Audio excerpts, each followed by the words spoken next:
You've read the books. You understand cognitive biases. You can explain why humans are prone to negativity bias, why your brain treats a mild criticism the same way it treats a physical threat, why the hedonic treadmill keeps moving no matter how far you run. You know all of this. And yet, you still lie awake cataloging everything that could go wrong. You still feel a hollowness after moments that were supposed to feel like enough. You still catch yourself standing inside what should be a good day, and thinking, quietly, almost guiltily, is this it? The strange thing isn't that you feel this way. The strange thing is that understanding yourself so well hasn't made it easier. If anything, it's made it harder. There's a particular kind of person who reads about happiness more than they experience it.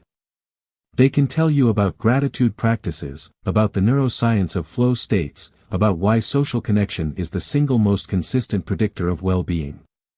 They find all of it fascinating. They implement pieces of it. And then they evaluate the implementation, not to enjoy it, but to assess whether it's working. Whether they're doing it right. Whether the data points to progress. The evaluation becomes the thing. The analysis becomes the ceiling. You can't fully inhabit a moment you're simultaneously studying. This is where intelligent people get stuck, not in ignorance, but in the very machinery that makes them good at everything else. The same mind that gets them into good schools, into promotions, into rooms full of people who find them impressive, that same mind turns on the experience of living and starts looking for gaps. It finds them. It always finds them. But overthinking is only the first layer. The second one runs deeper, and it started long before you were old enough to name it. There's a concept researchers sometimes call analysis paralysis, but that phrase undersells the depth of what's actually happening. When your brain is wired to examine things, it doesn't clock out when the thing being examined is your own contentment.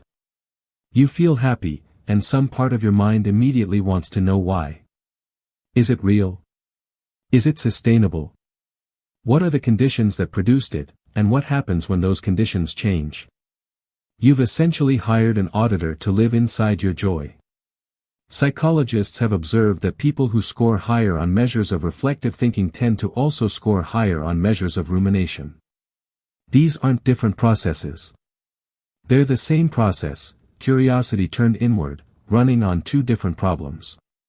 One of them leads to insight. The other loops.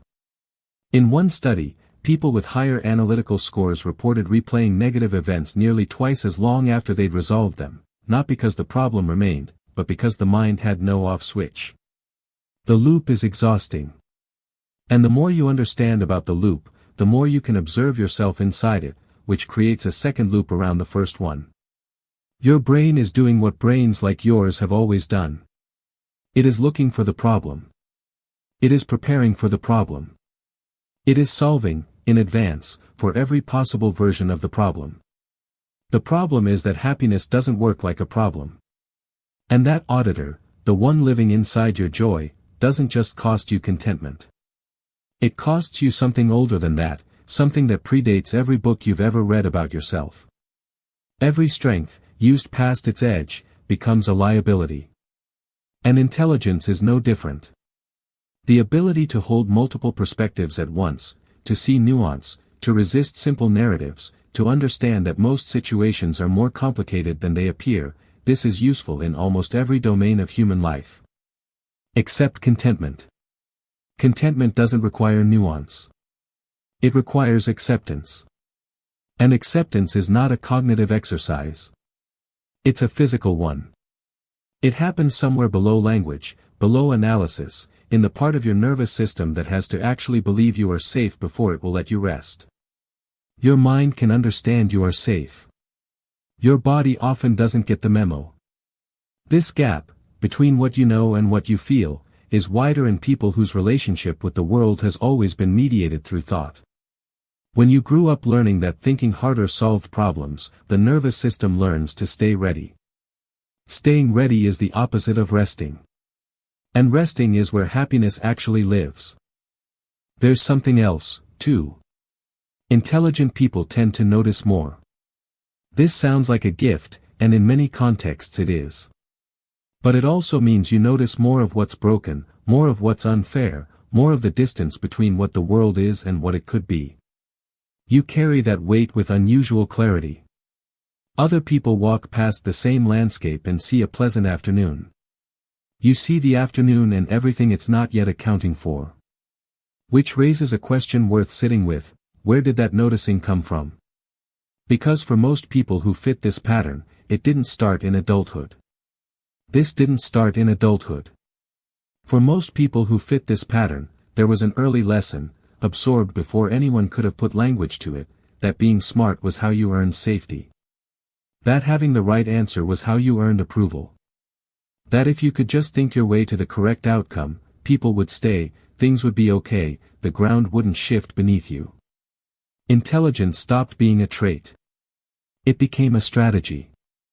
And strategies don't rest. Strategies are always scanning. Always checking whether the current situation requires a new solution, a better response, a faster way to the answer that keeps everyone okay. Think of what that looks like in practice: a child sitting at the dinner table, reading the shift in a parent's posture before a word is spoken. Learning to adjust before the weather changes. That child grew up with a nervous system set permanently to high alert. The intellect was the auditor, and the auditor was never meant to leave the building. Happiness asks you to leave the building. Happiness asks you to stop scanning, even briefly, and trust that nothing terrible will fill the silence. For a mind that spent decades treating vigilance as virtue, that's not a small request. Here's the most intelligent person problem that has ever existed: you've probably tried to think less, which means you've thought very hard about how to think less. If you look at it from a certain angle, that's almost funny. And it tells you something important. Because the framing: you think too much, just enjoy it, stop being so in your head, get something fundamentally wrong. The ability to examine your own inner life, to not simply accept every thought and feeling at face value, to question, to probe, to sit with complexity, this is not a malfunction. Some of the most meaningful understandings humans have ever had about consciousness, about ethics, about what it means to live well, came from people who couldn't turn their brains off either. You are not broken. You are not doing it wrong. You are someone whose instrument for understanding the world is also your instrument for experiencing it. The same strings play both songs. The challenge isn't to destroy one to save the other. The challenge is to learn when to let the second song go quiet. What's interesting about people who seem to navigate this better isn't that they've learned to think less. It's that they've stopped treating every thought like a summons. The mind still produces thoughts, that doesn't change. But somewhere along the way, something shifts. There's a loosening of the assumption that every thought arriving at the door must be immediately answered, investigated, followed to its conclusion. The auditor is still there. It just stops being the one in charge. This isn't a practice so much as a reorientation. And it tends to show up not as a dramatic transformation, but as small moments of unexpected quiet. A conversation that didn't need to go anywhere and didn't. A piece of music that lasted exactly the right amount of time. A morning that asked nothing of them, and they let it ask nothing. The moments don't ask to be understood. They ask to be present for. That is, genuinely, the hardest thing for a mind like yours to do. Not because you lack the capacity, but because you've spent so long believing that presence without understanding is somehow less than presence with it.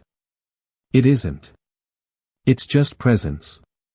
Here's what nobody tells you about building a mind like yours. It earns you the ability to understand almost everything, and that is not a small thing. The suffering of others becomes legible to you.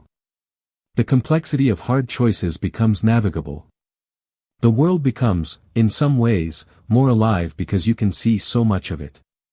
What it doesn't earn you, what nothing earns you, is immunity from the particular loneliness of being a consciousness that can watch itself from the outside. You are aware that you are aware. That recursion has a cost. But it also means that when you do rest, when the analysis goes quiet, even briefly, even accidentally, you feel it in a way that people who've never fought for it cannot. You know what it costs to be here. You know what it usually takes.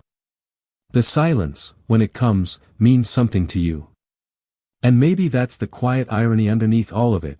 The very mind that makes happiness harder to hold is also the one that knows, more precisely than most, what it feels like when it finally arrives. That's not a consolation prize. That might be the whole point.